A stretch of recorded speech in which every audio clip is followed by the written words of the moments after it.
I'm Jay Arthur. Thank you so much for joining us. The old cliche, Quint, in a rivalry game like this is throw out the records. Tough to do that with Maryland this year. They're just too dominant.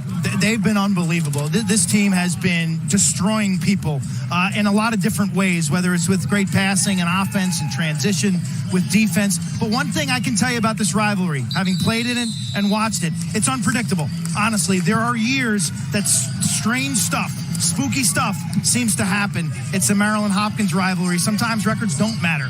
We'll be on red alert, but if current form were to hold true, Maryland just has been blowing teams out. They have been. It's been really fun and impressive to watch. They are creating their own standard.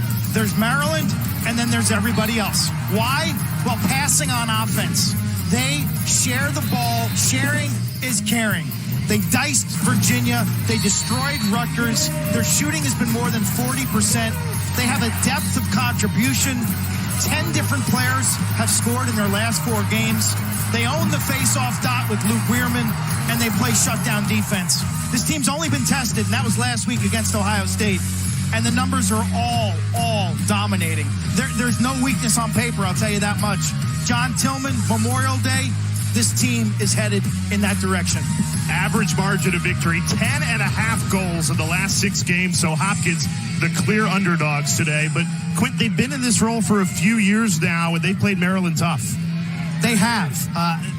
You go back to last season, the recent meetings, they've had late leads against the Terps. There's something about this game and this rivalry that brings out the best in Peter Milliman's Blue Jays. They have played above their level in this game now, and they're hoping to do the same thing today. Matt Naruski and Hopkins in the home white, Maryland in the road red. They may be at Homewood Field, in the country. And it's the Terps that start with the ball. Hopkins obviously can't stop this offense. Nobody can. But how can they hope to contain them tonight?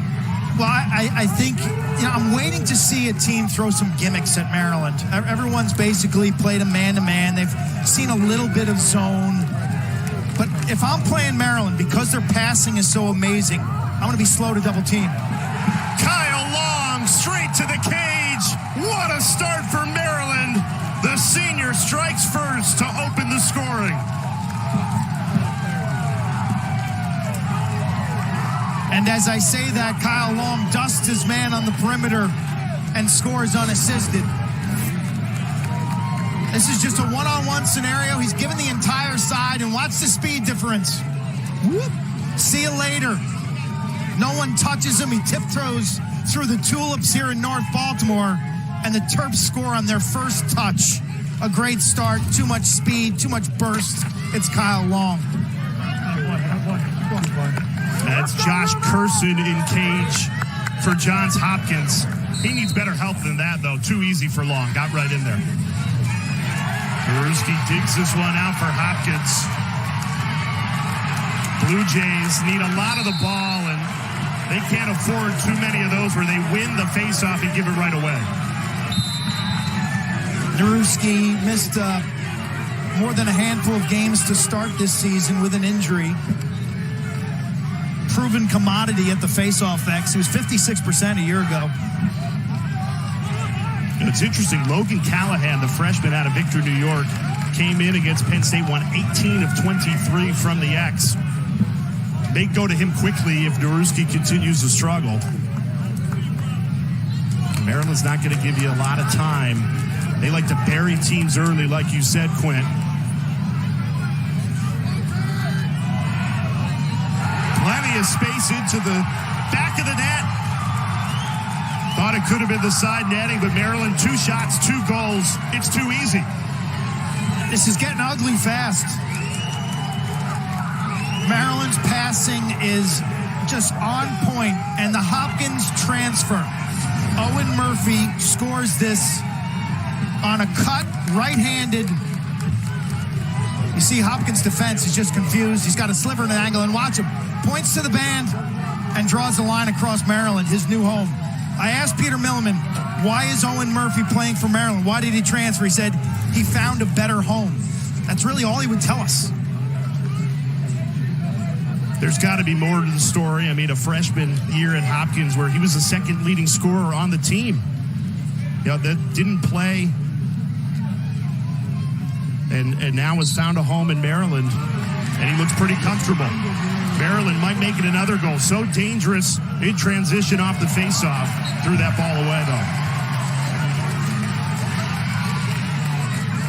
Now Maryland has thrown the first punch in the 123rd meeting of the rivalry. 2 goals in 49 seconds to set the tone. This team has set the tone from their opener against High Point in early February. Their play in February was as advanced as I have ever seen in terms of the sharpness, crisp passing, sharing the ball. They were playing mid-season form lacrosse early, and that has continued. Johns Hopkins' first settled possession after Maryland has certainly thrown the first punch in this game. Here's Connor DeSimone, rolls to his left. Epstein steps in, fires, save. McManus got there, and now here comes Maryland. So dangerous in transition. They have a 5-on-4 to the trailer, and a goal! Right on cue! Roman Puglise makes Hopkins pay. Too easy. Plug in the tape. You will see this every single week. Maryland capitalizes on every transitional moment in a game. A change of possession. They don't sub through the substitution box. Puglise trails the play and bangs it home. His 9th goal of the season. Non-offensive midfielders have now scored 24 goals this year. Okay, guys like Puglise, Bubba Wierman, defender Matt Rahill, Brett Makar, John Geppert, face-off man Luke Wierman. This team destroys people in transition. And Logan Wisnauskas credited with the assist. Already the program's all-time leader in points. Now has 300 in his career. He said he grew up here in Maryland, pretended to be Paul Rabel as a kid in the backyard. Now he's playing at Homewood, destroying this Blue Jays team with this Maryland team, a juggernaut, 11-0, and looking for more, looking for blood in this rivalry game.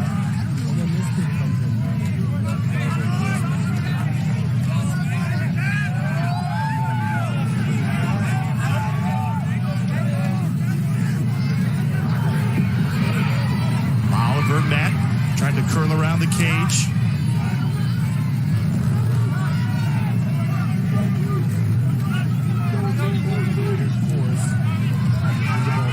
Seconds left on the shot clock.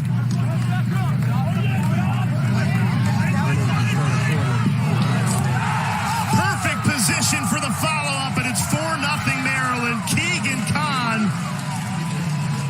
puts the rebound in.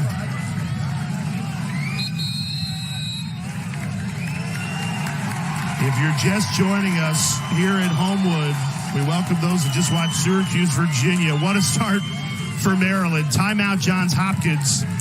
The Terps, a 4-0 lead. You couldn't have scripted a better start, Quint.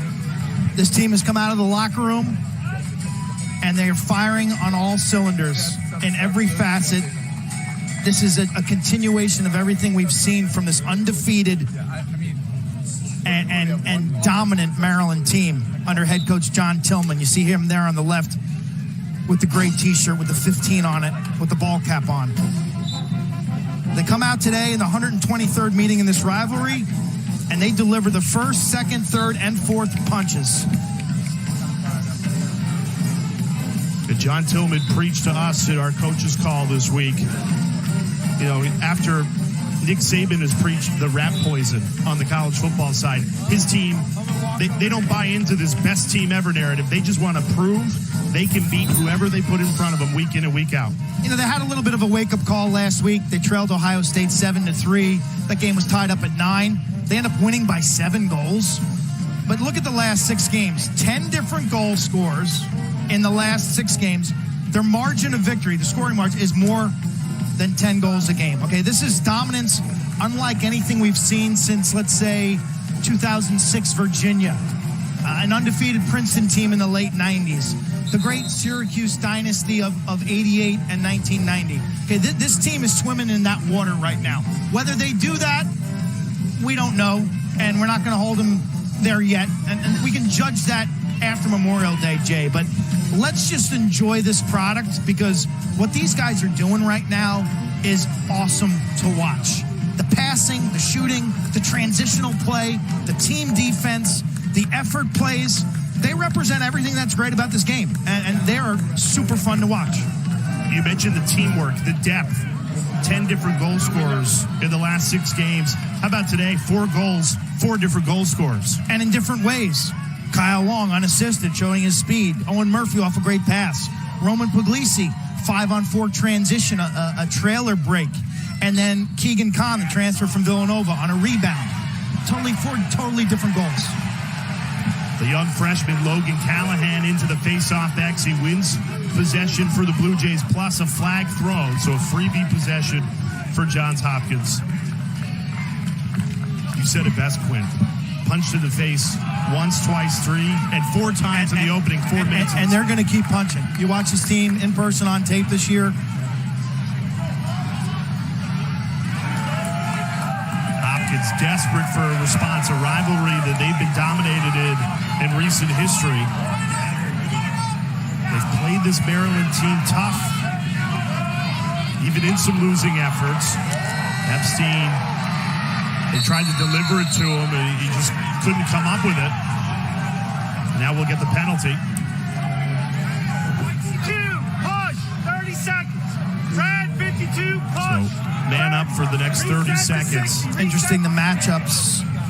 Maryland putting Ajax Zapatello on Jacob Angelus, Hopkins' fastest dodger, and they put Brent Makar on Joey Epstein. Makar made that last check to get the ball on the carpet. It was really good coverage off ball. Degnon has had the hot stick. He's on the near side of your screen, number 40 in white, has it here. Full of confidence after 6 goals in the win against Penn State a week ago. Tipped ball. Double team comes in. They get it to Degnon. 10 seconds left on the man up. Opportunity for Hopkins. DeSimone fires it past Logan McManus, and Hopkins cashes in on the extra man opportunity.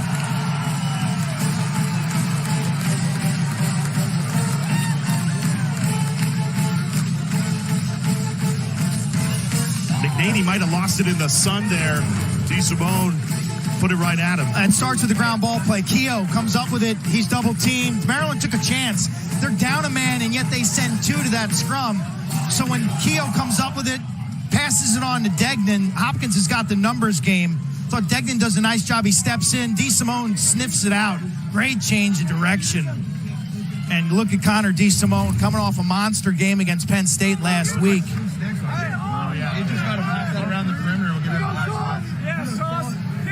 DeSimone and Degnon, 2 veterans on this team that have started in the last few games to play with that consistency that Peter Milliman is looking for. Logan Callahan, the freshman's come in and won 2 faceoffs, exactly what this Blue Jays team needed. They stay with Johns Hopkins. Ray Hill couldn't corral it.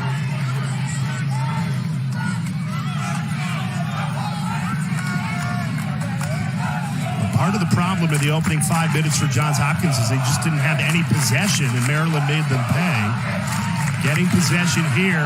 Bouncer saved. McManus did well to get to that one.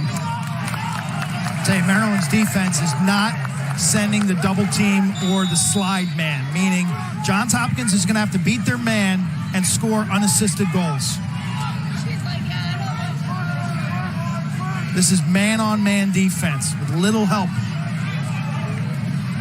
Here's Jack Keogh.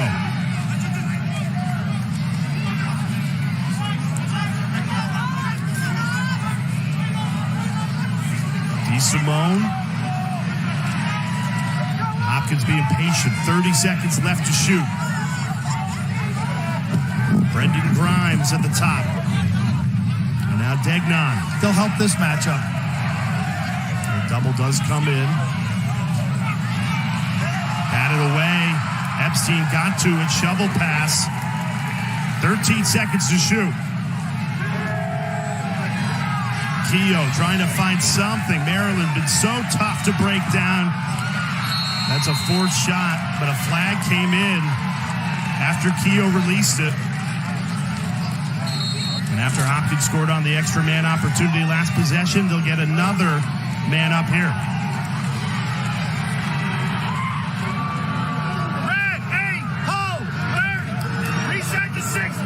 Roman Puglise flagged for a hold. He'll try to pitchfork his man and throw him out of the saloon.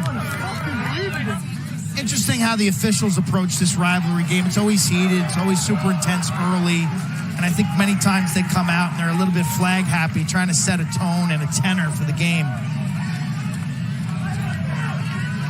Opportunity now for the Blue Jays, who they have the skill here where this unit should be potent. In settled situations, they've struggled, though. Even on the extra man goal, it came out of a broken play.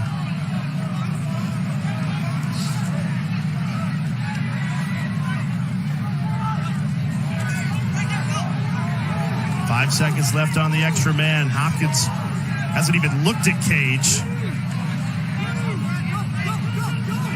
Back to even strength. Epstein, no angle. McManus read it the whole way. It's 4 saves for the junior goalkeeper.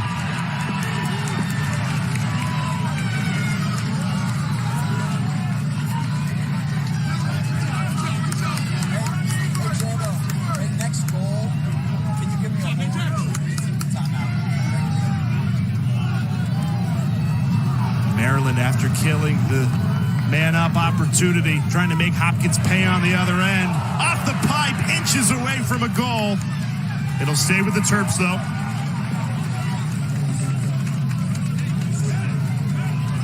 Kyle Long was running in the sub, but it runned right into him.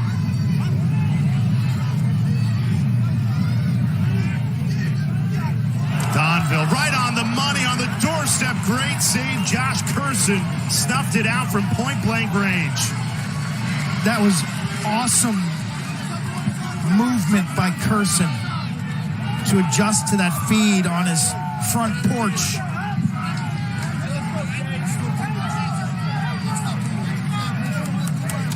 Such a great passing first-line midfield. Quint, take another look at the Donville feed. Donville played a terrific game last week against Ohio State. See Curson, though. Graduate transfer from Ohio State. He's in the Carey Business School here getting his MBA. And he was a step ahead of that pass. He kind of sensed that Donville was going to throw that ball to the backside. And when the Terp offensive player caught it, he was set and ready in position.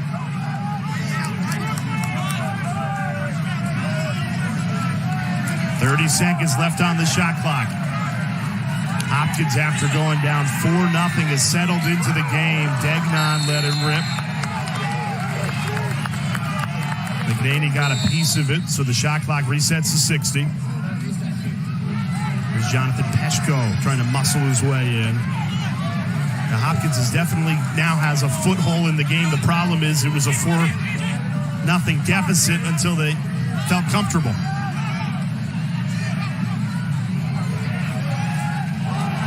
McManus reading it well. Hopkins hustling after, looking for the rebound. 6 saves for McManus. There's the physicality that you always get in a rivalry game. Helmet goes flying. Maryland flying up the other end of the field. Well, Maryland's defensive strategy is pretty clear. They're not double teaming or helping their poles out. If they have a short stick defensive midi who's in an ISO situation, they may help him, but they're relying heavily on their one-on-one defense and goalie Logan McManus to make stops off of isolations, not ball movement. Owen Murphy, the former Blue Jay, threw it away. Hopkins, second cause turnover today. Now can they get something on the other end? That possession will not go over well for John Tillman and offensive coordinator Bob Benson. Totally empty, unforced error, ugly turnover. Coach Tillman's got the iPad out. He's looking at it right now. He's not watching highlights of Army-Navy, where Navy beat Army. Trust me, he's watching that last possession. He's like, why did we turn that over? Too easy. Not good. It's funny, everybody in the country, including Peter Milliman, saying, well, this Maryland team has no holes, no weaknesses. John Tillman said, we got plenty of weaknesses. Just come to practice. And Hopkins gives it away. Oh, they're going to say that was a shot. So it'll remain Blue Jays ball. I think that's a little generous. Hopkins will take any help they can get. They looked like they were outmatched in the opening 5 minutes of this game. Went down 4-0, but have settled in.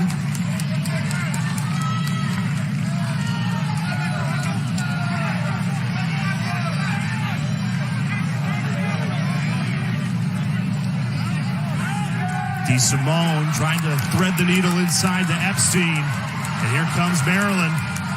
We've already seen them score on 1 5-on-4 today.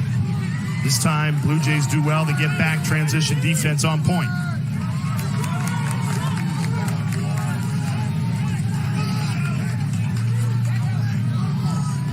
Maryland needs a strong possession here. This offense has been terrific this season. Passing, moving without the ball. It's like a blender, just whirling motion.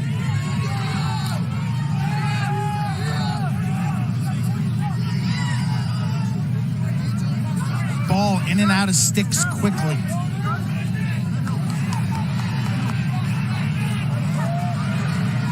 Here's Anthony DeMaio. Steps in and scores! Anthony DeMaio unleashes a flamethrower. And the Terps lead 5-1.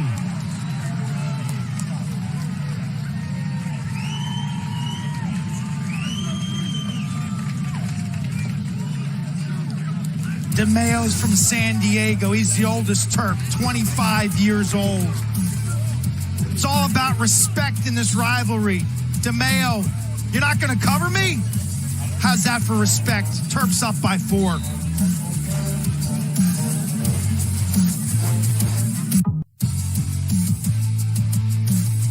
Old Spice College Lacrosse is brought to you by Old Spice. Smell ready for anything.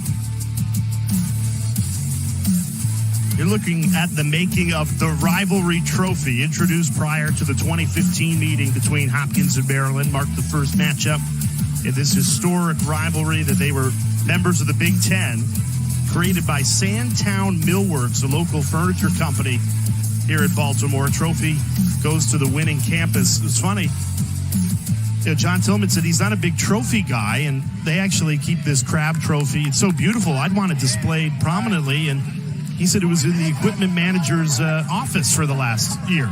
Somebody broke it, and they had to fix it, and then they put it behind plexiglass, and then they moved it to they moved into the football locker room in the big stadium. But I think it's cool that they play for a trophy. I wish Maryland would paint it red, yellow, and black and white. But this rivalry means so much. You know, lacrosse is really important at the University of Maryland. Think about Maryland football, basketball, and I'd put lacrosse next. At Hopkins, it's the #1 sport. It means a lot to these schools. And it means a lot to this community. You look around at Homewood Field right now, and there's not a seat to be had, standing room only on a beautiful day. This game has always been a harbinger of spring. It's been a special event in the town of the old days. And right now, all the respect in this rivalry in red. Maryland just executing. It's too easy. Jack Koras that time. They just have so much space. You know, Maryland's second midfield is the best by far in the country. Again, there's that depth of contribution. There's no let down from the first group of Donville, DeMaio, and Long to the second group, Koras, Brennan, and Murphy. It's seamless. I've never seen a second midfield that is this scary. Koras, right-handed goal. He's from Loyola High School, which is just minutes up the road. Malever from Atlanta, Georgia, picks up the assist. They come in at waves, and it's relentless waves. And the depth and the production continues. 6 goals, 6 different goal scorers. You're going to hear this narrative for the next month. Is there a team in the country that can touch Maryland? If Maryland plays their best ball, I don't see it happening, but it's a long way away, and you got to do it. And we've seen other unbeatable teams. We've seen other best teams ever stub their toe somewhere along the line. The pressure mounts. I think the gap will continue to be crunched. Maryland's advantage, so to speak.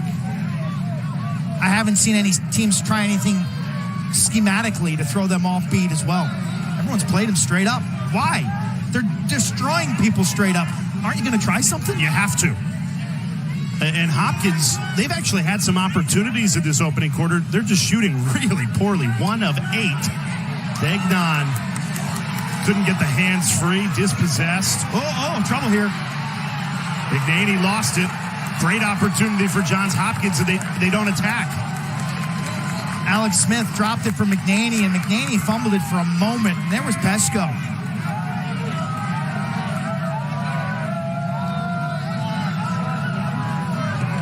Thought they might have wanted to go to goal when it was unsettled. That's how they've scored their only goal of the game. Yeah, they just can't break them down man versus man right now. That's right. Jay, who can beat their man and score, or who can beat their man and draw a double team to get some ball movement? In this first quarter, it's been nobody. 30 seconds left in it.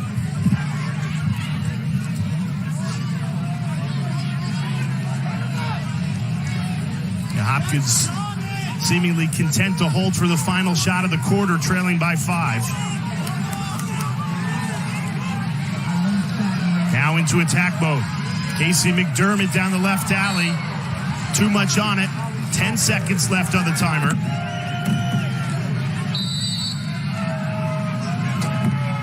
Curling around the cage. 5 seconds to shoot. Epstein fires, but it's wide. At Maryland in total control at the end of 15.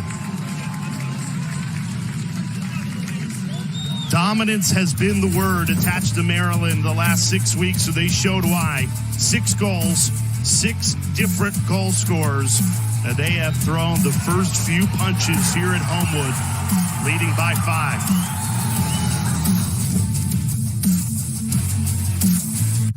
John Tillman on the left, 80% winner at the University of Maryland. The timely John Tillman, he's never late. He's led this team to championship weekend routinely. They won a title in 2017. Pete Millman now in year 3 considered. COVID 2020. Oh, excuse me, no. Year 2. Year 2. Left during the COVID transition after that shortened season. It's interesting. He actually was at Cornell and recruited Johnathan Donville, who's now lighting it up at the first line midfield for Maryland. Transfer's a big story with this Terp team. They're all over the place, and they're all really good. Ooh, yard sale on North Charles Street on Saturdays. Maryland will make you pay in transition. Here's Makar. Long pole goal. Saved. Curson read it well. Maryland will follow it up, and a flag flies. The Terps will move man up. Makar feeling the confidence, young man, the senior from Y-Town, that's Yorktown. Loves to cook, loves mom's meatloaf.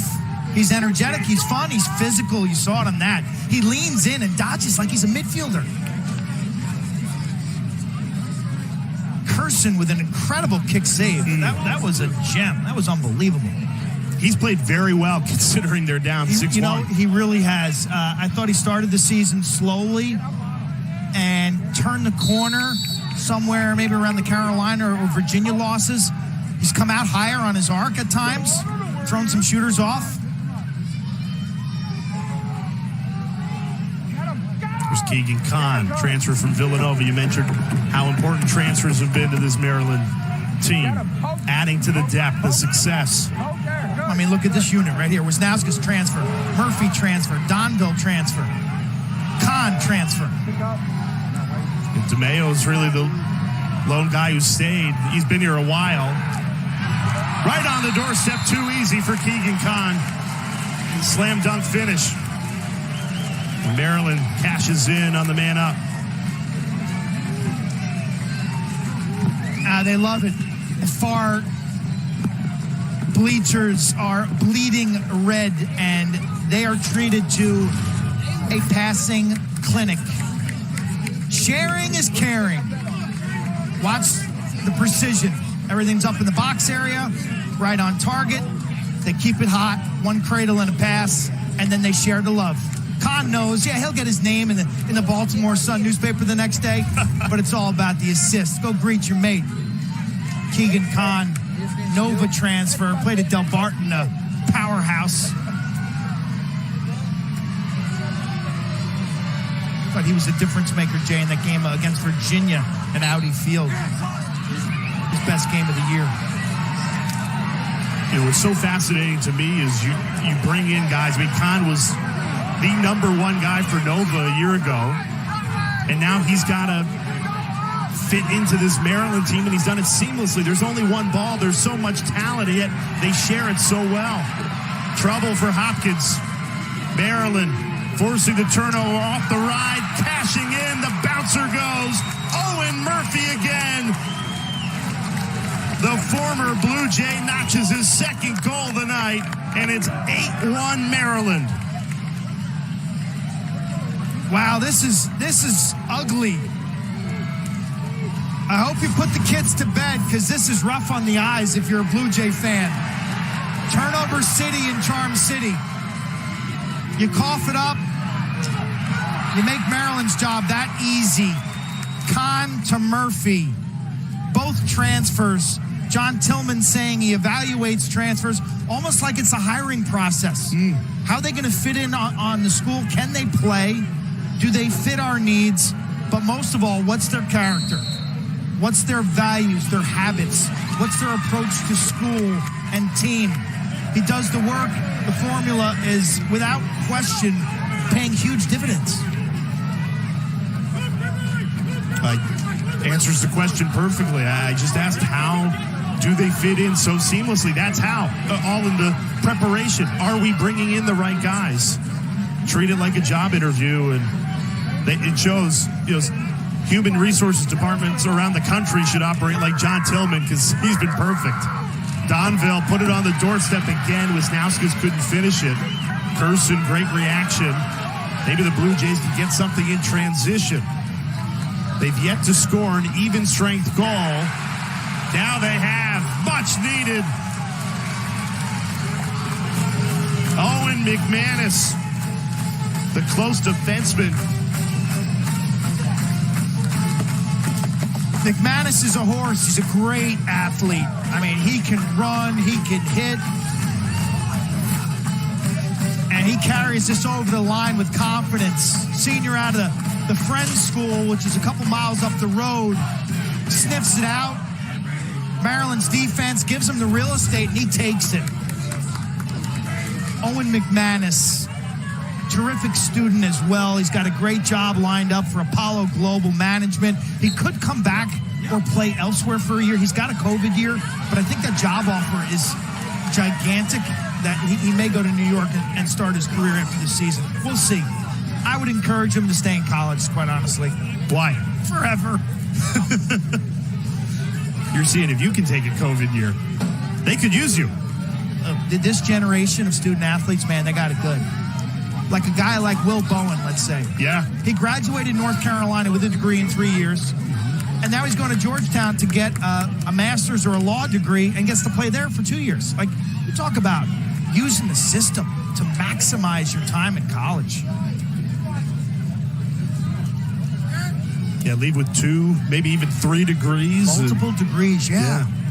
Set yourself up for success. Headache for the coaches, though.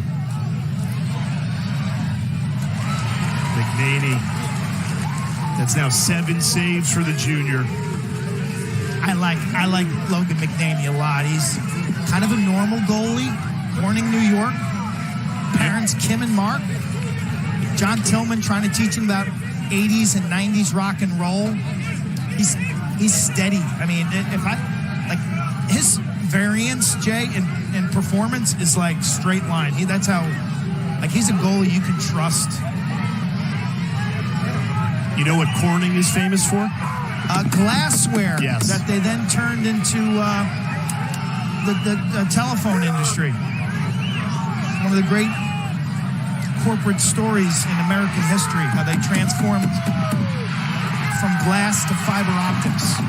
And he doesn't shatter, just like the glass.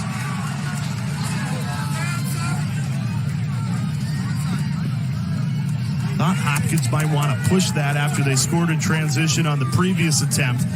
They need something to disrupt the flow of this game. If they go man-on-man for, the next 10 minutes and then the next 2 quarters, they'll just continue to get dominated.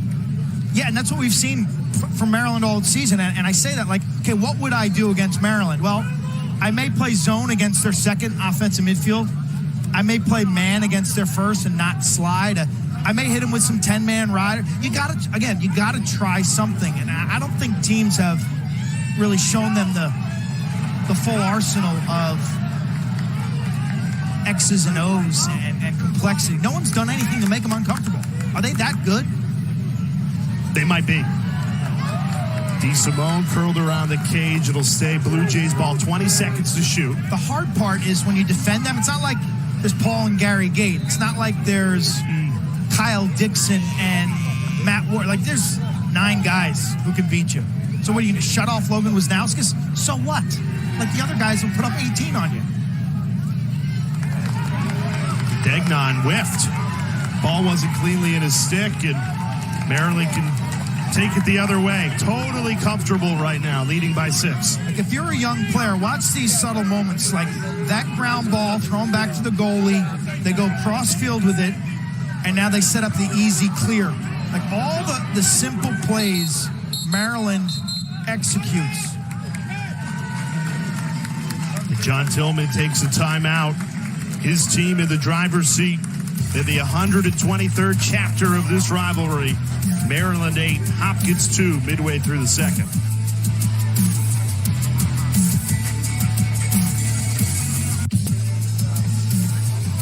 You're watching Old Spice College Lacrosse midway through the second quarter in the rivalry. The greatest rivalry the sport has to offer. Maryland and Johns Hopkins. It's been one-sided tonight. Maryland up 8-2. Quint, we're kind of closing out what was a busy day in college lacrosse. Take a look at some scores. What stands out to you?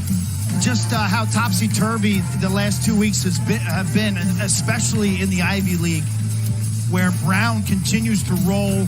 Cornell's all of a sudden leaking oil. Harvard steps up and outscores Princeton 19-6. That stands out. Congratulations to Navy, Joe Amplo, taking down the Black Knights 12-11, and then Cuse struggling on defense. Allowed 21 to Virginia. But yeah, Harvard beating Princeton, Brown beating Cornell throws the Ivy League standings into quite a mess. And Rutgers beating Penn State in overtime 15-14. 6 Ivy teams in the top 10 in the RPI. Right, as it stands, as we talk today, that doesn't mean it's going to be like this tomorrow. 6 teams in the top 10 in the RPI. You could have 5 Ivy League teams hosting an opening round game.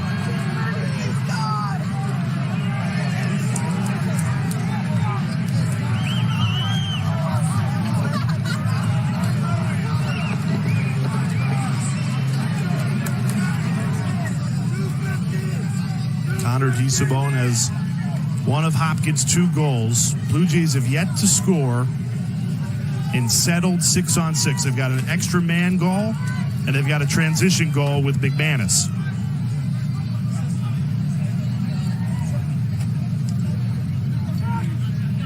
Might get one here. They do. DeSimone put it right on the money.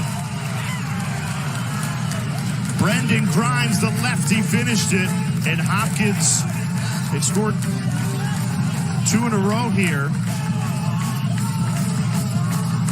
Grimes is perking up after an injury-plagued February and March. Thought he looked good last week in the win against Penn State. DeSimone, they moved him to midfield. He's quiet at Ohio State, but last week he had almost half a dozen assists against Penn State, and today he's carrying to pass, and he puts a dime on the stick of Grimes. Peter Milliman continuing to change this lineup, refusing to stand still with the lack of wins, saying, we're going to keep making changes to try to maximize our group on the field. Wierman just a couple of inches behind Owen Murphy, who's got 2 goals today. So Hopkins, plenty of time in this game. We're only midway through the second quarter. They've scored 2 goals in a row. Maryland's making some uncharacteristic turnovers in this game. Jay, I tell you, what if you're a coach Millman right now, what you're saying, look out, that's a buddy pass. Hopkins goes offsides. Win a quarter. Let's just start by winning a quarter. And this quarter's 2-2.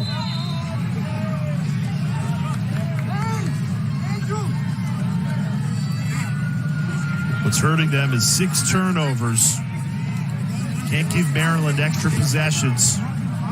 Too good. Sub-game, Puglise. Turns around, runs right off. First line midfield will come in. Kyle Long, who's got it now, joined by Anthony DeMaio and Johnathan Donville. And DeMaio was redshirting at Maryland during 2017 when they won that national championship. Watched them win it, now wants to win one himself. Here's Long, the speedster. Passed it back, looking for Murphy. Kicked around, Wisnauskas keeps it alive. Skip pass, and a goal! What a play! Wisnauskas teed up DeMaio. What a pass!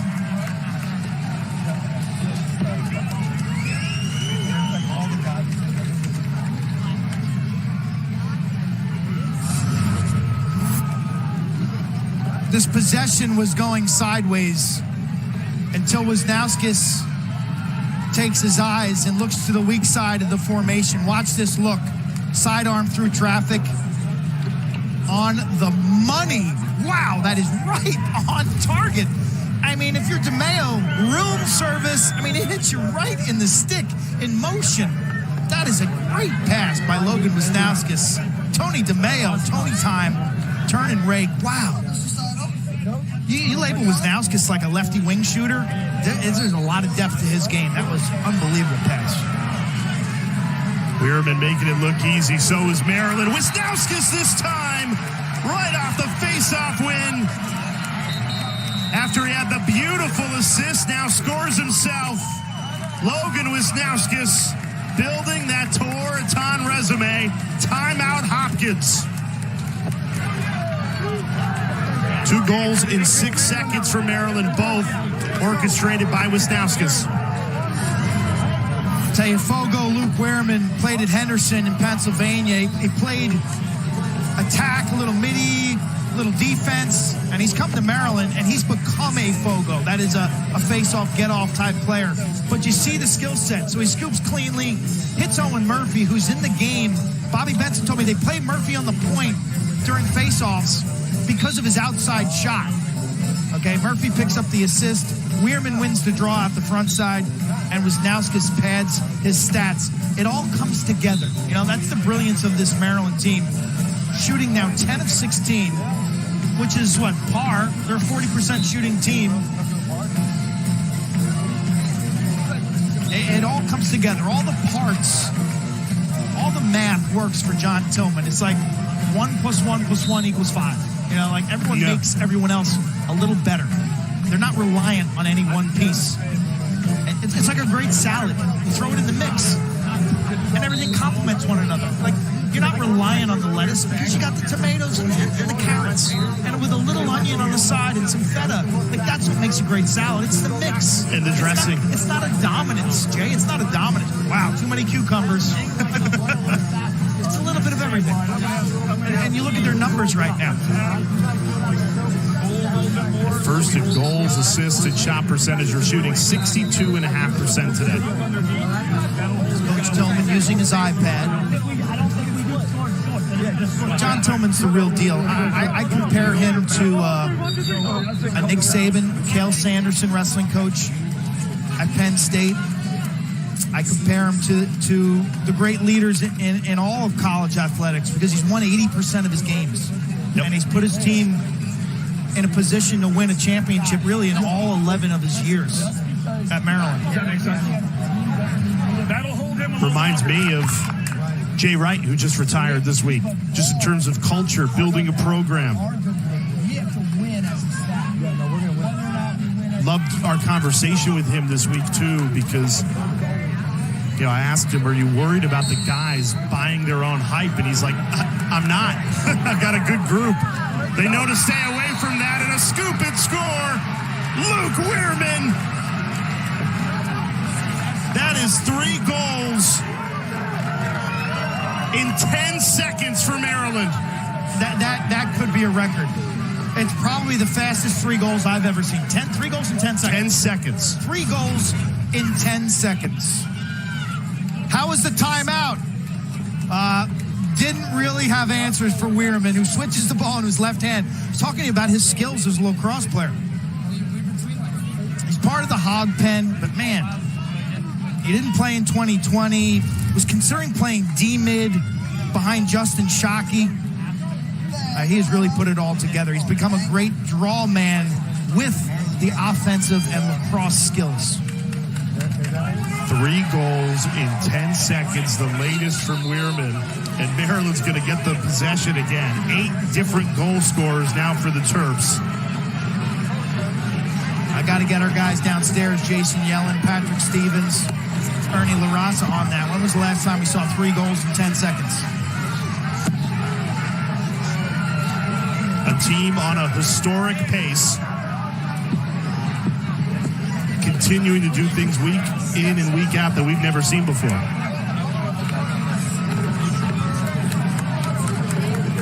You know, as I look around, Quint, the state of the rivalry, scoreboard 11-3, 80% red in the stands. Yeah, there's a lot of Maryland fans, obviously in Baltimore, but north of Baltimore, who sometimes may not want to drive all the way down to College Park and deal with the traffic on 95 and multiple beltways. So this game has always drawn a lot of red. But when the Jays have been dominant, there's also a lot of blue, black, and white here as well. It's good to see the standing room on the fence. I mean, that was how you could tell that it was a big game back in the day. How deep are they at the fence?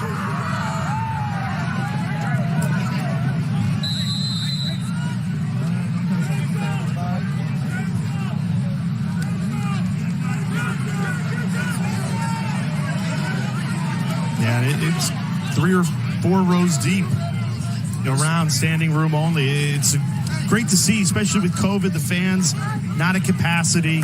No. It feels like we're finally moving on. That and the weather, it's that time of year. Lacrosse is a spring sport. You know, February games, you can have great February games. The fans are just not going to sit when it's 35 degrees out. You've got to have marquee games in April and May to bring people to campuses, to get them to tailgate, and then show them a good time. And Maryland is putting on a clinic tonight. Las Vegas had this at 8.5 goals. I got to tell you, I thought that was a little too much. They may have that covered by halftime. They might. And I agreed with you. 8.5 in this rivalry game. Hopkins has played them tough. And Hopkins is good enough where you thought they'd play it slow, be able to defend, muck it up for 30, for 45 minutes maybe. No dice. Wow. This is something else. Yeah, Hopkins had scored 2 in a row, and then Maryland responds with 3 goals in 10 seconds, burying their rivals.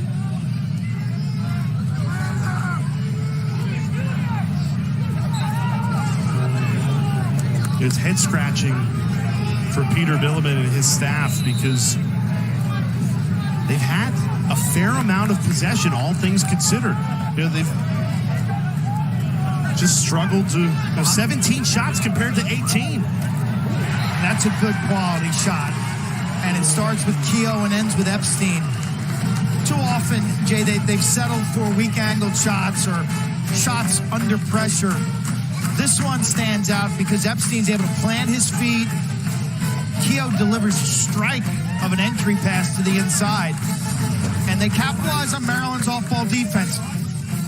Here it is again. Watch Keogh. He'll rub off the kind of the fake pick. Makar, 43, steps upfield as if he's doubling. And Epstein steps away from Makar. The help defense behind it is slow. So all the parts in the gears have to work together. That stood out last week. Ohio State scored on similar goals last week. Maryland's interior and off-ball defense was not good for their standard last week. And we just saw it in that last goal.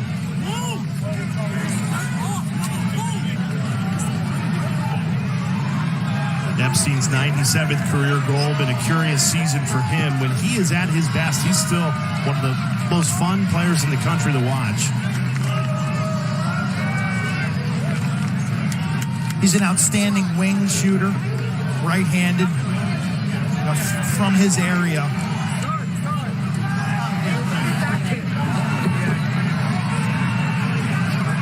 Wisnauskas can beat you so many ways, including with the pass.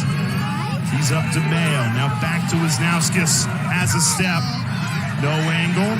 Tiptoes around the crease. Sends it back up top. Bouncer denied by Curson. That is one heck of a stop. Wow. The guts of Curson to stand up to, who's that, Murphy from about 10? Man, and not only did he get there, he caught it. That ball is on you so fast from that range, Jay. You know, that's like a pitcher coming in halfway and saying, okay, here's a fastball. He's at 10 yards. Take another look. This is super special. He reads it, good intuition there. Fast, top hand, good balance. That's really impressive. Under 2 minutes left in the second quarter. Like when we talk about Maryland's offense, you notice the ball and people movement. Okay, compare that to what you see from Hopkins. A lot of standing. A little too much stagnation. Ball not changing fields from side to side, from back to front. The one great thing when you watch Maryland operate this year, just watch the players, if you can, a little bit off the ball and their constant movement, like spaghetti. Somehow knocked down, kept in play. Bubba Farman. How about that? See if John Tillman calls time out here or lets this thing play out. The ball and people movement on offense for Maryland.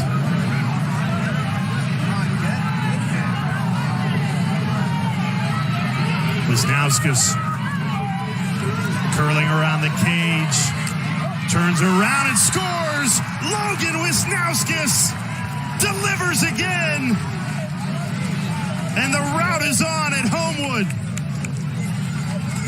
It's a runaway train, and Logan Wisnauskas is the conductor.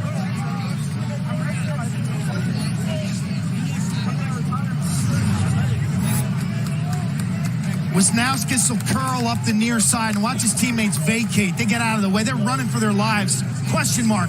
Plant, turn towards the outside. So he dodges up left-handed, turns to his right, fadeaway, jump shot.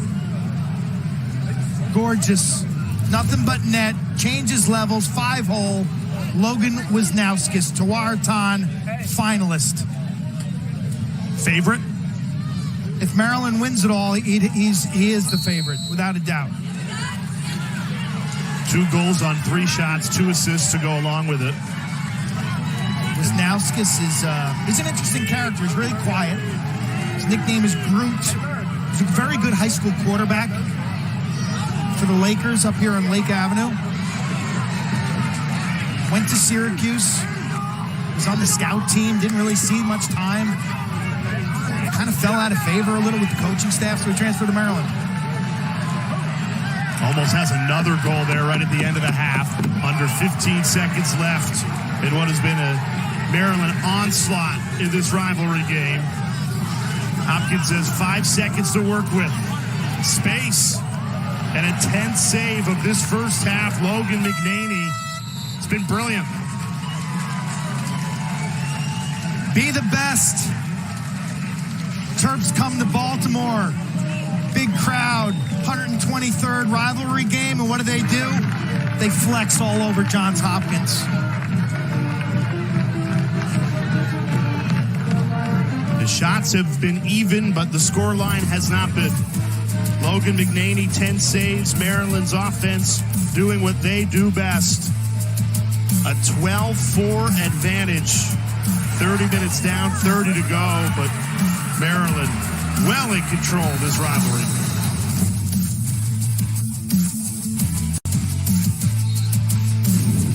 We welcome you back to Old Spice College Lacrosse. A lopsided rivalry game between Maryland and Hopkins, all part of the Big Ten on ESPN. What a dominant first half. The number one team, undisputed best team in the country, rolling on the road against their rivals. 12-4 lead headed into this second half. Alongside Quint Kessenich, I'm Jay Alter. Quint, men against boys, just not a fair fight in that first half. If you love good lacrosse and you love the different aspects of this game, then you have to appreciate what Maryland's doing this year. I find it just amazing to watch them play, whether it's sound defensive concepts, transition goals, unselfish offense, gritty plays, hustle, and then the great skill. They're just fun to watch. They were fun to watch in that first half. Transition goals, stringing them together. What stood out to you the most? Well, the Roman Puglise goal is something they've done every week. I thought Hopkins fought back when they made it 8-3, but next thing you know, Wisnauskas finds DeMaio on that incredibly gorgeous skip pass, and the Terps tie together 3 goals in 10 seconds. Okay, that's like taking a guy down to his back right off the opening whistle. Wierman has been dominant with the face-offs, and not only does he win, but they get instant offense out of it. He's taking it out the front side, off the front porch, and that wooden trophy looks like it's going to be heading back to College Park. Maryland has 21 shots. 17 of them have been on goal, and 12 have ended up in the back of the net. The accuracy, the precision of this Maryland team was on full display. Coming in at shooting 40% on the season, number one in the country, with a passing offense that has been... No one's had the answers for this passing offense. The players are moving. It's unpredictable. It's in an era of classical music, Maryland's playing like this staccato jazz thing that no one seems to be able to get a hold of defensively. You know, and then when Maryland is on defense, they've just gone man for man straight up, not doing anything fancy on that end, and Hopkins just can't find a way to beat them. You see Luke Wierman's going to take this draw. He was originally a Fairfield commit, but Andy Copeland, the head coach there, stepped down. Wierman reopened his recruiting, got in touch with the folks in Maryland, and Luke he's a great story in terms of player development, because what he is now is a lot more significant than what he was as a recruit. My one question with Maryland is, who's your backup face-off guy? That's an injury-prone position. We've got injuries right now at St. Joe's, Virginia, North Carolina. I think they're a little overly reliant on Luke Wierman, and that scares me for a May run if something were to happen to him. So you do have the Virginia transfer, Gavin Ty, who John Zellman told us we want to get him more reps because... Well, where is he? You're up 12-4. How about alternating that now in the second half? You know, like face-off men are made of glass. Look around the country. You think about a guy by the name of John Garino, who came off the Pines in 2017 for Maryland to win the national championship as their third Fogo. Last year in the title game, Luke Wierman goes 14 of 30 as the backup face-off man. Triggered the Maryland comeback. Maryland picking up where they left off. This time, Eric Malever. Too easy. Hopkins' defense has had no answers. They've played a man-to-man defense. It's been too porous on the perimeter and then poor off-ball coverage. That's not on Josh Kirsten. This shot's from me to you, Jay. They changed fields.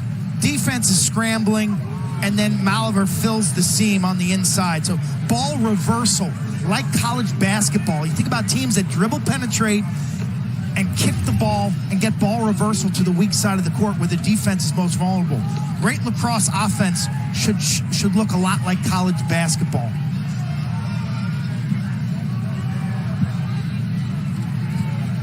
Favorite food, chicken parmesan. He'd enjoy going to dinner with Cart. 9 different goal scorers now for Maryland, and Hopkins, it goes from bad to worse. They win a face-off finally and give it right away. When I think of chicken parm, I think of John Buchagras, voice of the NHL hockey and fan of lacrosse. The games share so many similarities. We're seeing so many excellent high school hockey players now become college lacrosse stars. Game's got that same grit, the physical contact, the hand-eye coordination, the transitional moments, the passing, shooting, goaltending, very similar.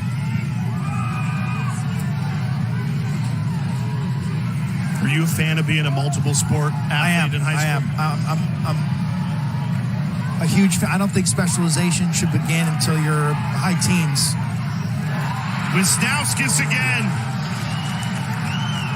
And that's a hat trick for Logan Wisnauskas. Maryland now 51 straight games with a hat trick. Wisnauskas has had 30 in that time.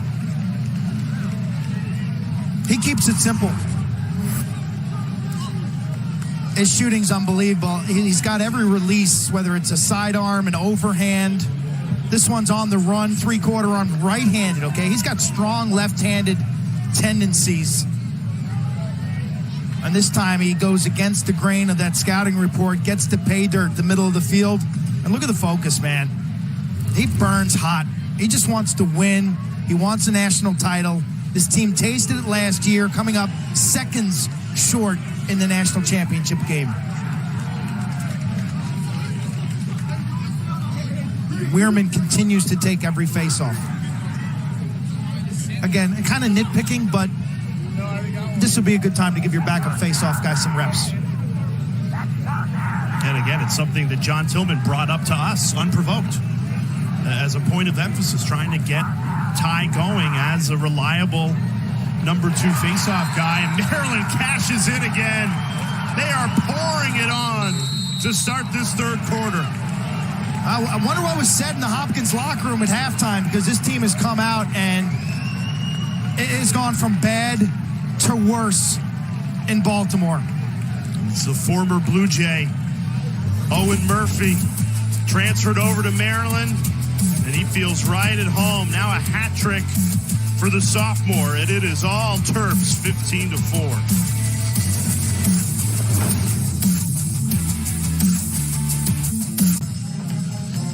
Jay Alter, Quint Kessenich with you. Maryland up on Hopkins, 15-4. Quint, let's look around the Big Ten. Obviously, Maryland doing Maryland things again today, but how about Rutgers earning a program record 12th win today? Scarlet Knights just barely get by Penn State, 15-14. And Rutgers is in the driver's seat for a top 8 seed, which is significant. They would host the game. Not a great performance by them today, but they get the W, and that keeps them in the top 10 of the RPI. You look at the Big Ten tournament, all 6 teams are invited. Quarterfinals are next weekend, so Maryland will get a bye. The 2 seed Rutgers will get a bye, and Johns Hopkins is most likely the 4. And off the record, not officially, but it looks like they're going to host Penn State. And Ohio State will play Michigan in back-to-back weeks.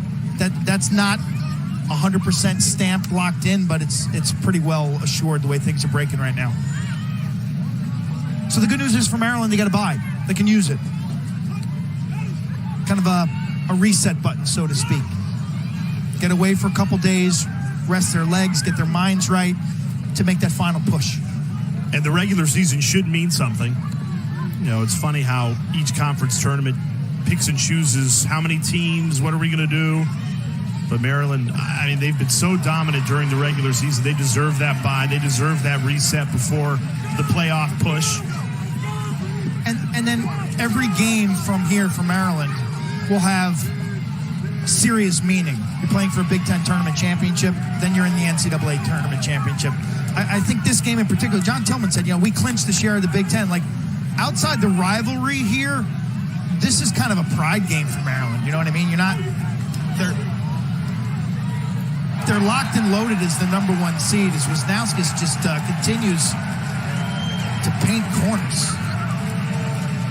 And stings the corner that time. Nothing Kursin could do. That's now 4 goals for Wisnauskas to go along with three assists, 4 goals. Quite the day. Masking tape up the corner. Take out the red paint. And singe it left-handed. That's a thing of beauty. He's got that classic release. Plants that right foot forward.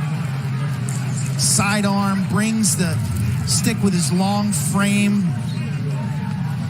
And Hopkins has made a goalie switch. Poor Josh Kursin. He was hung out to dry today. Enter Tim Marcille. Junior out of Great Falls, Virginia.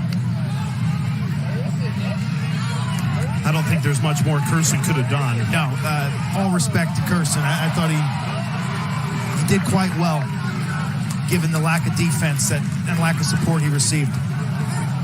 Now's the time for Hopkins where you're playing for your buddy, you're playing for your teammate, you're playing for the locker room, your parents up in the crowd. A lot of eyes on this game. And you got to suck it up. Suck it up and do better.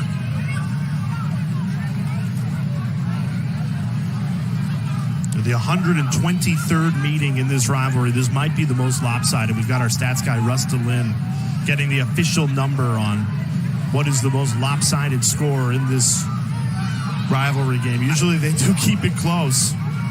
Even in the last couple of years when Hopkins has been down, they always give Maryland their best punch. Not today. Yeah, I don't remember a massive blowout in this series like this.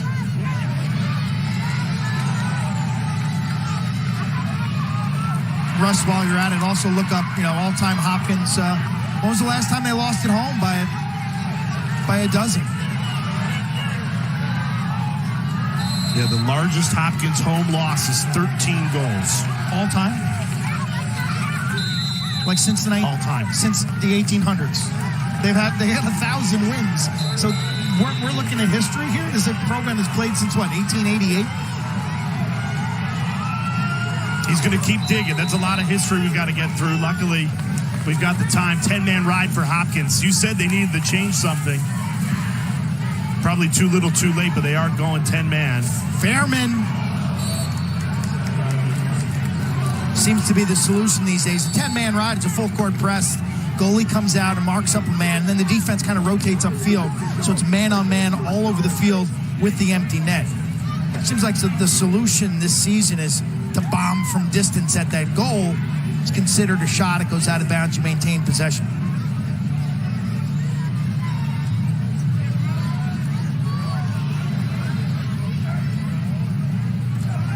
Here's Owen Murphy, the former Blue Jay, already 3 goals to his name today. Murphy's got some shape, doesn't he? Got a nice little change of direction. Sophomore from Avon Old Farms, the Winged Beavers.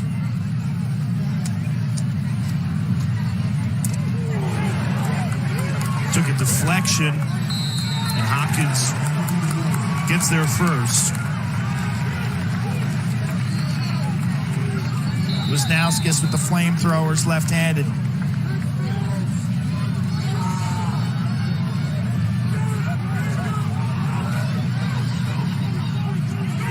Quint, I'm sitting here thinking who and what could possibly beat this Maryland team, and I think the only thing is complacency. If they play like they did today, I just don't know if there's anybody out there. Okay. Biggest threats to Maryland would be themselves and rat poison, would be Georgetown with that excellent defense, would be anybody out of the Ivy League, Virginia, Notre Dame, or Duke athletes. I mean, you think about the 2 programs that have played Maryland pretty well historically is Notre Dame and Yale, but maybe it's Georgetown. They have a great defense, number 1 rated scoring defense in the country. Strong face-off game with James Riley. That can be the equalizer. Maryland's got a great defense, too, right on cue. Makar off and running. Dispossessed. Battle for the ground ball. Hopkins still giving it everything they've got. Yeah, good scrap. Good scrap both ways.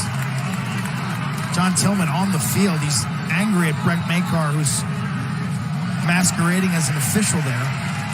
And now the ball goes to Maryland. Yeah, Tillman ran onto the field and threw him back. The other thing that's difficult in lacrosse is the turnaround from the semis to the finals. Okay, everyone plays 1 game a week. Sometimes you play a Wednesday, Saturday. But in lacrosse, the national semifinals are played at Saturday, and you turn around on Monday and play the national title. So the title game, it's played on different circumstances. And too often Maryland has played in that second semifinal game and underperformed in the title game. They haven't given their A performance. What have they lost? Like 5 championship games under John Tillman, I think it is? Correct. They've lost 5, won 1. Yeah, 5-1 in the title game. And so I think that is an area where all teams are vulnerable. It's just a different turnaround. This team appears to be deep enough that shouldn't be a factor. But we'll see as Kyle Long scores unassisted. He scored the first goal of the game and now scores the 17th goal of the game for Maryland. No slide again. He did it to open the scoring. Just too fast. The little bit of earth, wind, and fire on that midfield line. Long's the wind. DeMaio's the fire. Donville's the earth.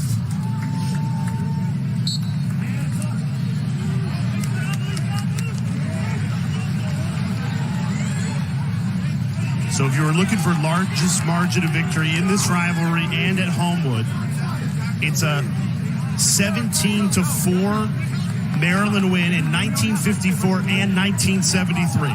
17-4. That's our score right now, and we still have 7 minutes and 40 seconds left of the third. 22 minutes. Yeah. That it was 17-4 and 54 and 73. And that is our score right now.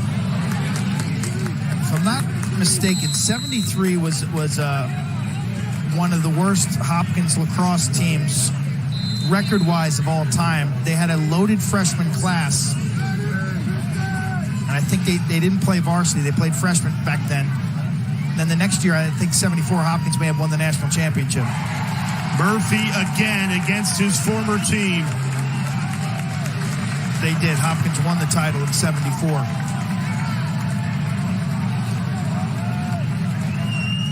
So now it's a 14-goal Maryland lead. Murphy padding his stats. The teamwork is just dismantling this Hopkins defense. Brennan, who I like a lot, 41 in red's become a nice player. Murphy from distance overpowers Marcio. And yet here's Luke Wierman again, taking another face-off for Maryland. Yeah, time to get Gavin Ty into the game. As it stands, this would be a record. Largest lopsided winning margin in the history of the rivalry and here at Homewood Field.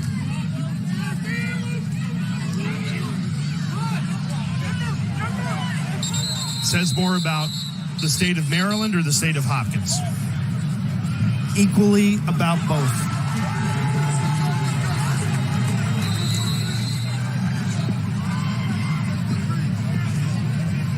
Blue Jays are 6-7. You know what stands out about this Hopkins team this year? If you turn the Navy loss and the Delaware loss into wins, it's kind of where we thought they'd be. You know what I mean? Yeah. They would be, 8-5? They'd be on the playoff bubble. Mm-hmm. And instead, the onslaught continues. Johnathan Donville getting in on the act. I think you're going to have to call another timeout if you're Pete Milliman, and he will, because train's off the rails. What are you going to do here? You're going to switch to a zone defense? You're going to light the guys up in this huddle? You're going to make some personnel changes? I'm not sure, but something needs to change because this is really ugly. Long gets inside, kicks it back to Donville. Canadian who spent the first part of his career at Cornell. He's got a degree from Cornell. He'll get a grad degree from Maryland. He's an extremely talented player. He was recruited to Cornell by now Hopkins head coach Peter Milliman. They spent 2 years and change, the COVID year, together playing for the Big Red, or playing for Milliman at the Big Red. And now he's fit right in at Maryland. Great passer, could score too, getting his master's in journalism. So 19-4. He's one of just a boatload of transfers. Wisnauskas from Syracuse, Keegan from Villanova, Donville from Cornell, Owen Murphy from Johns Hopkins, Alex Smith from Hartford, Jake Higgins from Cleveland State, Owen Probilski from Villanova. I think John Tillman and Rutgers and Georgetown are the first lacrosse programs really to seize the transfer portal and to move now into the reality of modern college athletics. Like, if you're not aggressive in the transfer portal, you probably won't win a national championship in any sport right now in college athletics. You're 100% spot on. And for the old school holdouts, the genie's not going back into the bottle. No. And so I give Maryland credit, proactive in that approach. They've targeted and locked up some impact players, and it has only strengthened their culture.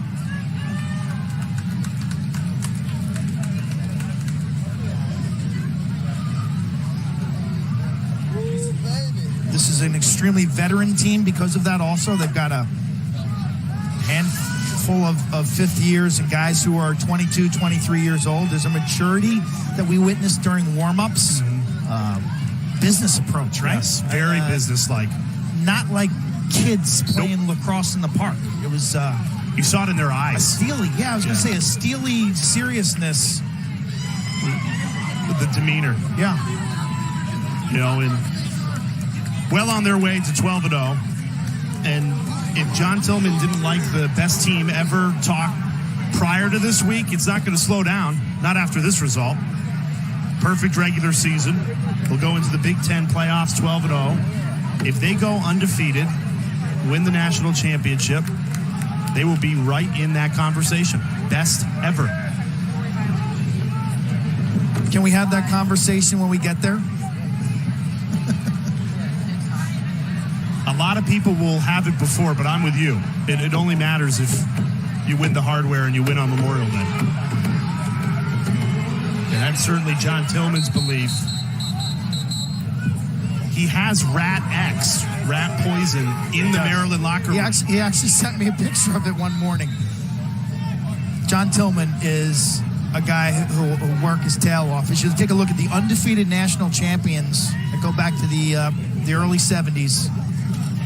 Those Cornell teams in the 70s under head coach Richie Moran. As Maryland continues to roll. Syracuse went undefeated in 88 and 99. They lost one game over a 3-year period. That was here at Hopkins in the Bon Jovi game. The Bon Jovi game? Yeah, it was I was a part of the Bon Jovi game. It was scheduled to be played up at the Dome, but they because of a Bon Jovi concert, they had to move it here to Homewood. It was the opener in early March of 89, and we won by a goal. Epic crowd here. Just groupies 5 deep at the fence. Groupies also at the Dome for Bon Jovi. Who had more groupies, Bon Jovi or Petro? Petro, easy. Meanwhile, Maryland has scored their 20th goal in this game, which ties a program record for 6 times this season they've scored 20 or more. That was a fun rivalry. Syracuse then returned the favor in the national championship game, beating us by a goal. Nice stop. Is that still Marcial? Yep, Marcial. That was his best save. But his first save. Giveaway City. It's been too much of that. You win a face-off, you get a save, you give it right back to Maryland. And the Terps will make you pay. Hopkins staying with their man-to-man defense. I thought they might try to play some zone. Wisnauskas again. He's unstoppable right now. Logan Wisnauskas. 5 goals to go along with 3 assists. I'll tell you, Wisnauskas picked up a lacrosse stick for the first time as a 3-year-old. Known as a lefty wing shooter, but man, his game continues to grow. We've seen him score on cuts today. We've seen his passing. And we've seen that focus. Look at the eyes. Look at the determination. He doesn't care that it's 21-4. He's playing to the standard, and his standard, that is to be the best. And Gavin Ty is in at the face-off X, finally, and he wins. Meaningful reps. You give Wierman a well-deserved rest. Face-off men, they get beaten up by the end of the season. You see all those guys, man. They got hand issues, wrists, elbows, shoulders, knees, hips. When do you start pulling all the first line guys? I would pull that first midfield. Give your seconds the majority of the runs here with some thirds. The ball bouncing Maryland's way, even on a loose ball. It's been all Terps today. Onslaught. The hard thing here, Jay, is to sub, and it's really not fair if you sub all your backups at once, because then the play drops so severely. It's much more effective if you sprinkle in. And, if I was Maryland, I would have sprinkled in earlier, quite honestly, to start the third quarter, to play Daniel Kelly at attack or Daniel Maltz right away at attack, to get your third midfield a meaningful run early stages of the third quarter. Shot clock at 10. Malever right on cue. Keegan Khan.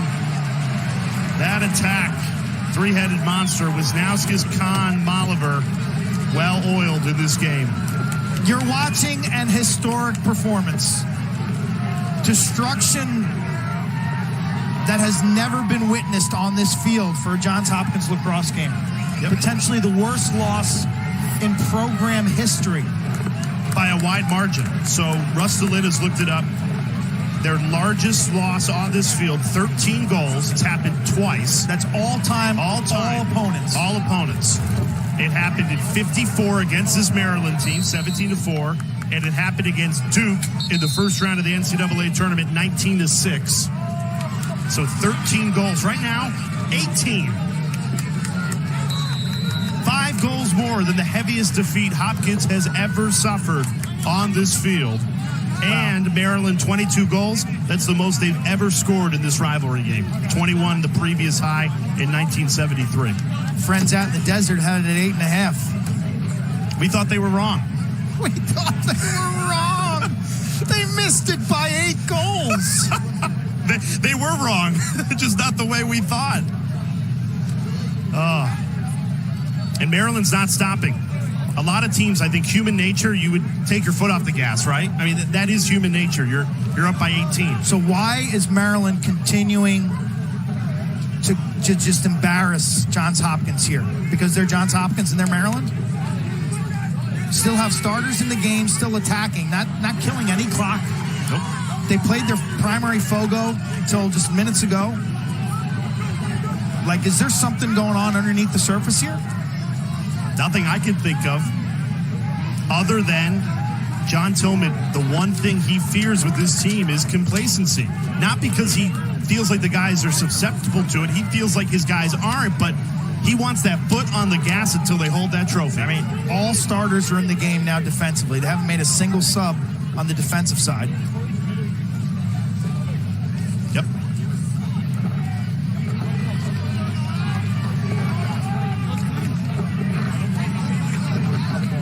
Maryland will be off next week. so they will get some rest following this game, following the 12-0 regular season. So Big Ten semis, they host the tournament. Is that May 5 and 7? Yep. 5 and 7. Thursday, Saturday on BTN. Hope the fans show up for that down in College Park. There's going to be a lot of red. They got a good crowd for their last home game against Rutgers, I think it was. Or excuse me, Ohio State last week. Our colleague Scott Van Pelt's got to be happy.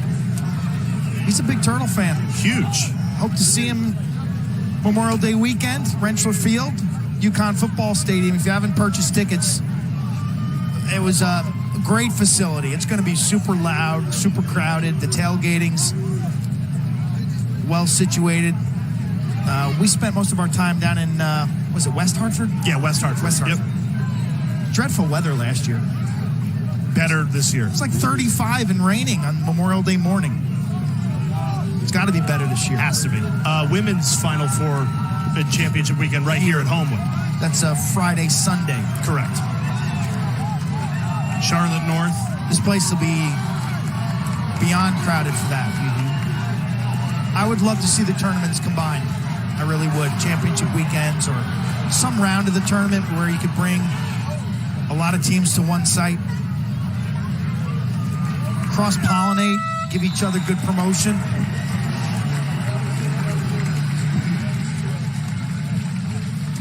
Well, it was a blowout at halftime, 12-4. And then a 10-0 onslaught in the third quarter for Maryland, burying their rivals at Homewood. Sheehan Stanwyck Burke says we need a running clock. I agree.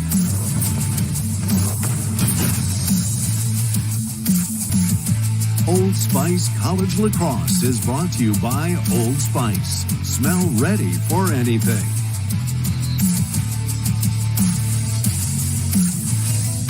Maryland's final game of the regular season. They're going to be 12-0. We still got a quarter to go, but they're up 22-4. Look around the country. Ivy League continues to be the story. 6 teams inside the RPI top 11 right now. Yeah, big news out of the Patriot League today where Boston U defeated Lehigh in a low-scoring game 9-8. The Terriers will host the Patriot League tournament at Nickerson Field. So there's one more week of the regular season. That's next week, other than in the Big Ten. And then championship week is that first weekend in May. The selection show is Sunday night, May 8th. I think it's an 8 o'clock show on ESPNU. It's a women's and men's selection show. We'll have some wonderful cross-pollination. There's about 6 of us. We'll be sitting at a big table, and we'll break it all down for you. 29 women's teams. Correct, 29. And 18 men's teams. One more than a year ago.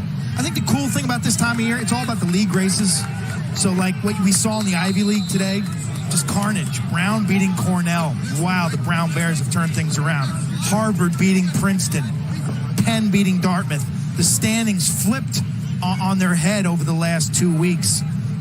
Leagues like the SoCon, where Richmond will be the number 2 behind Jacksonville and High Point's at 3.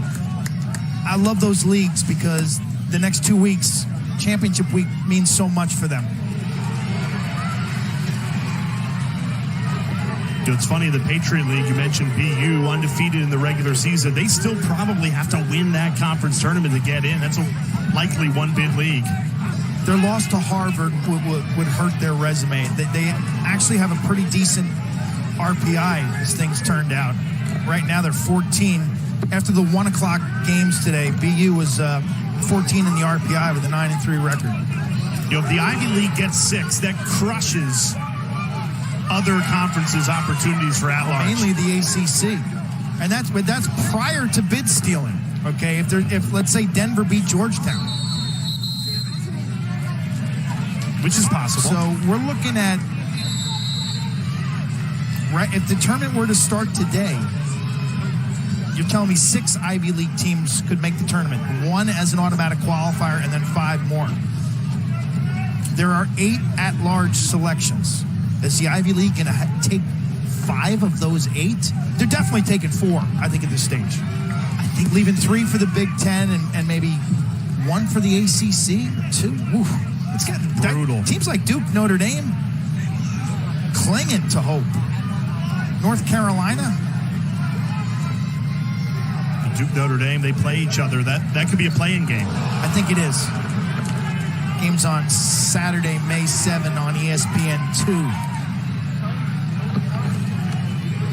So we've been updating everybody on the records throughout the night. As it stands, this is a record for heaviest Hopkins defeat in the history of Homewood Field, in the history of this rivalry, and Maryland, 27 goals is their most all-time scored in a game. Still got an entire fourth quarter. When did they score 27? 1973 and 4, both against Duke. John Tillman now has gone to his bench, and we're seeing subs across the board. Some really good players, okay? Some third stringers on Maryland would be starters at a lot of other schools. And these minutes are super important for these guys. We're trying to climb up the depth chart. In the era of the transfer portal, how does John Tillman and his staff keep third stringers happy when they could go and get some playing time elsewhere? Well, if they're freshmen and sophomore, there's still hope. I think the hard thing is when you bring in a transfer and he bumps aside a veteran player. And that can impact your locker room when you have, it's like Thanksgiving dinner, you know?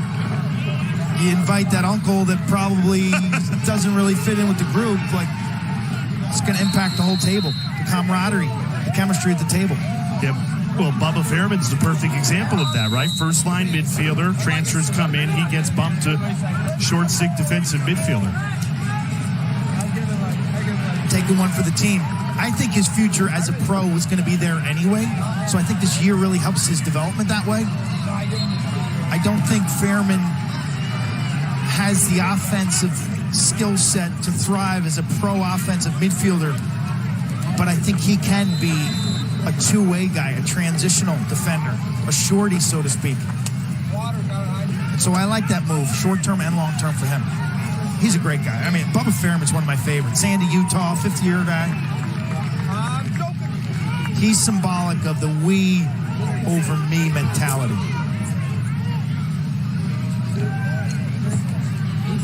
He shaved his head last month and sent all the proceeds to Lax for Life, which raises money for pediatric cancer. Just on and off the field, one of the best. Kevin Tucker, this is Charlie Koras. His brother Jack scored earlier in this game.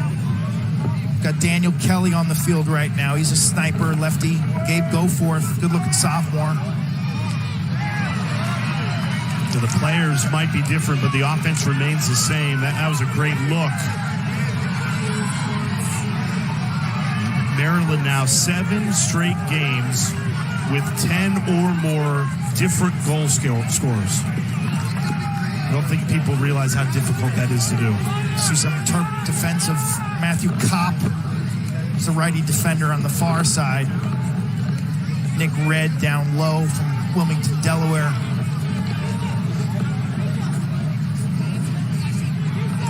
BJ Burles, Yale transfer, playing at the pole, 44 in red. Really nice player from the Annapolis area.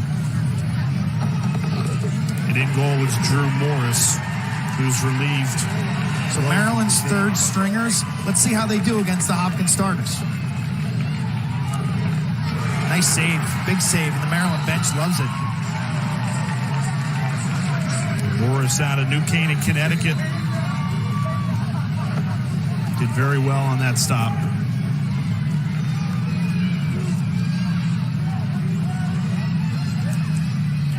That one trickles through Morris and gets in. Hopkins' first goal in the second half comes with 9 minutes and 29 seconds left in the game. Stops a nearly 20-minute scoring drought. Johnathan Peshko. Where do you go here if you're Hopkins and Peter Milliman? Just looking for any positives. Looking to find a spark here and build towards it, towards your Big Ten tournament appearance.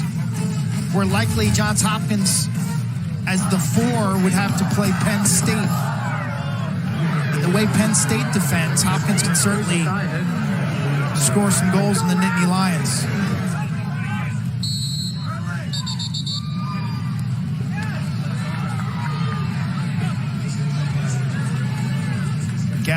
line now getting the majority of the face-off reps for Maryland. As I said earlier, that's a position that you need to have some depth. Feel for the Hopkins band tonight. Not a lot to play for. They were here for the women's game, and I got to tell you, Jay, A, I was surprised that you didn't do that game, but B, Janine Tucker, 29-year career. Today was her last game on Homewood Field. Okay, she's got over 300 wins, and they came from behind and beat Ohio State. She had 290 lacrosse alums here. Wow. In that tent with a big party afterwards. And her legacy, her development of young women, and everything that she has stood for here. She was hired back in, 1993 by Bob Scott, transitioned the program from D3 to D1, transitioned from the Centennial Conference to the Big Ten. She has been an awesome leader.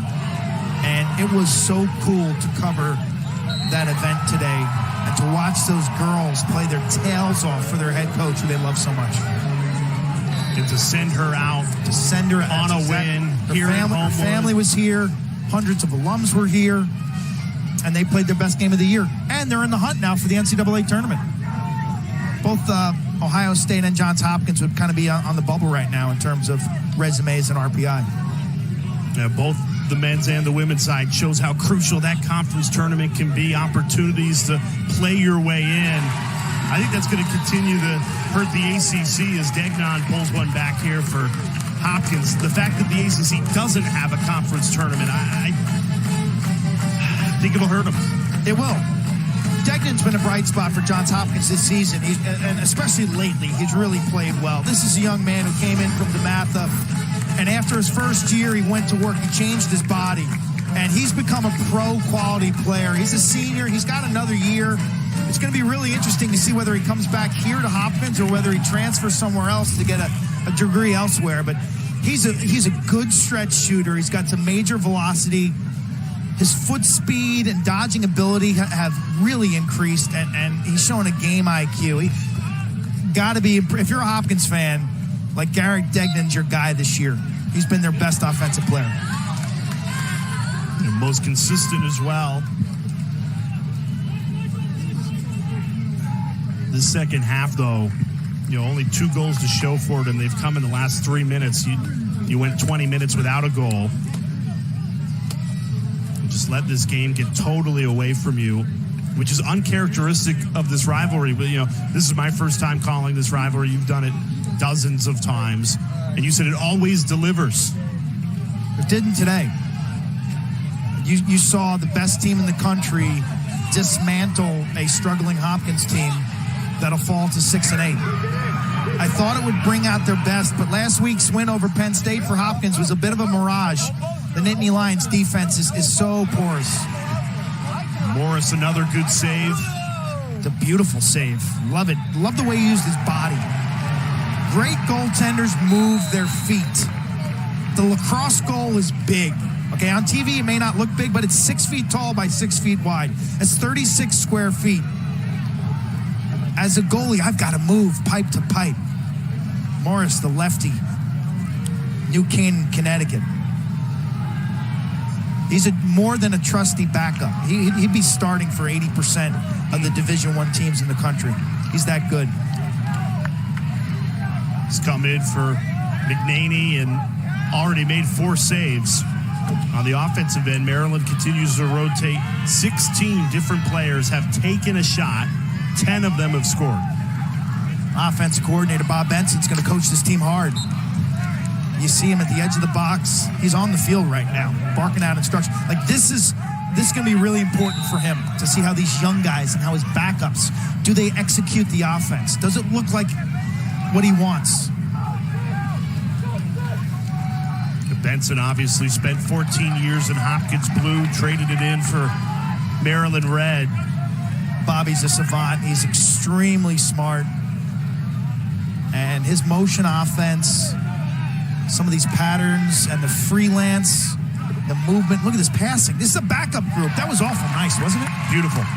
The players changed, but the offense has really stayed the same. That was good. The flow. The shot execution was not kind of an easy high save for Marcial. but the passing pattern was quite good. Seems like a pretty perfect marriage, Tillman and Benson. You know, the culture of Tillman and the talent that he's harvested, and, you know, Benson's offensive IQ. Morris, another great save. I'll tell you what. You said 80% he'd start? Yeah. I think there's... his performance in the second half, every team in the country should take this kid. For young players watching this, don't underestimate how important it is when you get an opportunity like this. If you are a third midfielder or a backup attackman, that you play well, okay? Because you're only one injury away from being a starter, but playing well here can spark more playing time, more trust in the coaching staff. You're always auditioning. Easier said than done to actually do it, like Maryland has shown tonight. You know, it's so different for these athletes. That's the thing. All these guys were stars in their high school teams. They were the guy. And now they're being asked to come into a game with 5 minutes to go and play at a high level. So it's more of a mental challenge.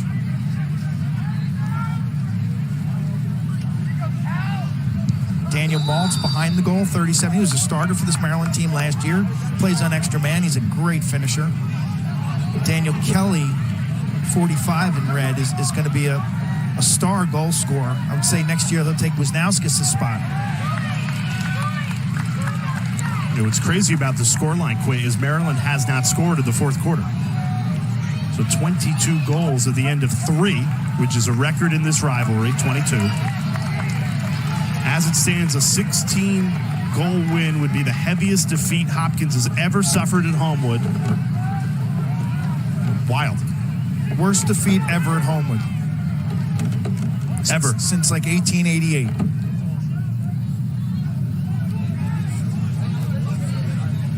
It's the magnitude, it's tough to put into words, but it is true, and it comes against their rival who is going to move to 12-0, a perfect regular season, and could be well on their way to a national championship.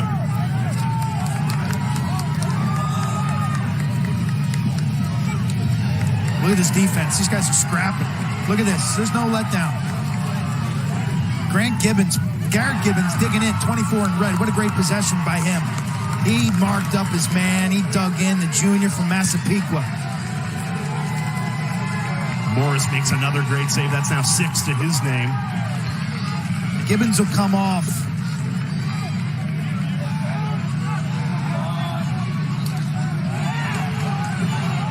Charlie Koras couldn't corral it. It's going to be an over and back call.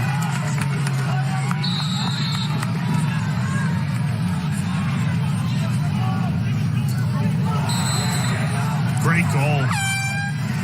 Nope. Wow, that was angry. Alex Mabbett just comes straight down the field, the senior from Victor, New York. And he's just kind of like, you know, enough is enough. Takes it right down Charles Street.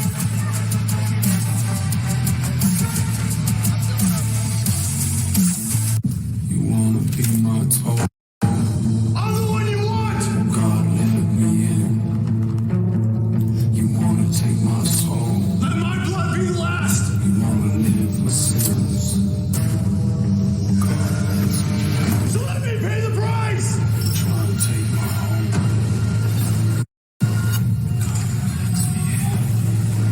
FX's Mayans. All new Tuesdays on FX. Stream on Hulu. DQ is taking your taste buds for a ride with the new Signature Stack Burger menu, featuring 5 mouth-wowing cheeseburgers, like the loaded A1 Stack Burger and the spicy Flamethrower Stack Burger. Try the new DQ Signature Stack Burger menu today. DQ. Happy tastes good. Let's take a look at who was ready for anything today, presented by Old Spice, and it's Logan Wisnauskas doing his thing. 5 goals, 3 assists, and a rout. Everything he does is within the confines of the offense. And what's been really impressive today is the variety, whether it's a great skip pass, a question mark move, a goal in transition, a cut, feet set shot is showcasing the entire arsenal. You can tell how much this game means to him, wearing that number 1, that famed jersey for Terps that Mike Mollett wore. Joe Walters, man, he put on a shooting clinic on this Homewood field. I remember he had 6 goals that night, lit up the sky. One of the better performances I've seen from a Maryland Terp in this rivalry game. Big Grant Catalina wore it. Mike Chanenchuk. Matt Rambo. Sure Rambo's enjoying a pint tonight watching this game. Connor Kelly. And then Jared Bernhardt last year wearing that historic and famed number 1. Who wears it next year? Well, Paul Carcaterra weighed in on Twitter last night. Did you see what he said? I like the fact that Brett Makar wears 43 in deference to Johns Hopkins Dave Petramala. That makes sense in this rivalry, right? It does. Yeah. Who would you give it to?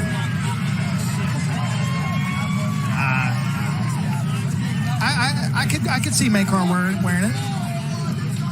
Your Fogo Luke Wierman's coming back. Goalie Logan McNaney's only a junior. Plenty of options. Good problem to have. Maryland 22 of 43, 51% shooting. And that's come down in the fourth quarter. Terps are going to end up winning this game by a historic amount. And Terp Nation. And they haven't scored in the fourth quarter. No. Terp Nation should be proud and excited.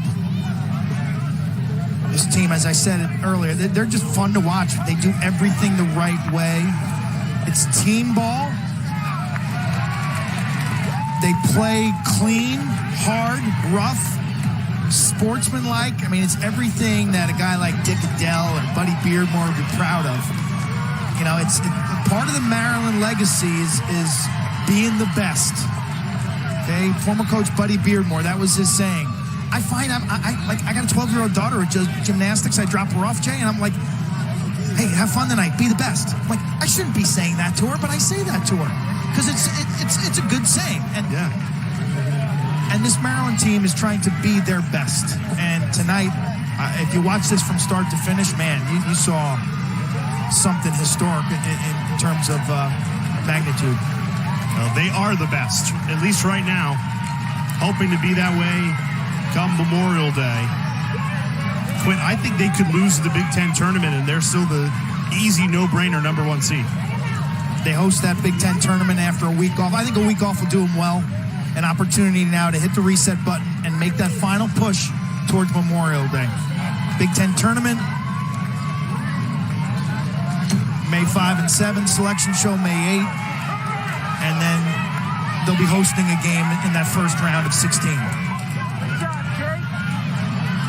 It's the largest margin of victory in the history of the rivalry. 123 meetings. This is the heaviest defeat for Hopkins, and it's the heaviest defeat in the history of Homewood Field since the 1880s they've been playing here. It was complete. Last week, Ohio State punched them in the jaw, up 7-3. They rallied to take that one, and, well, it looked like that kind of got their attention this week. John Tillman and Bob Benson exchange a hug. They were, trying to convince us. They were a little worried about this game, and we fell for it. They did a good job. We fought it hook, line, and sinker. They left no doubt tonight. A perfect regular season for Maryland. 12-0. And not just wins, just destroying teams. Everybody in their path. That was pretty cool. Salute to the Maryland Terrapins. Playing the game like it should be played. I love the passing. I love the shooting. I love the team defense. The hustle, the transition plays. Man, it is awesome to watch. The party's already started at Bentley's. Perfect regular season for Maryland, for Quint Kessenich, our terrific crew, Statsman Rustalin. I'm Jay Alter saying so long from Homewood.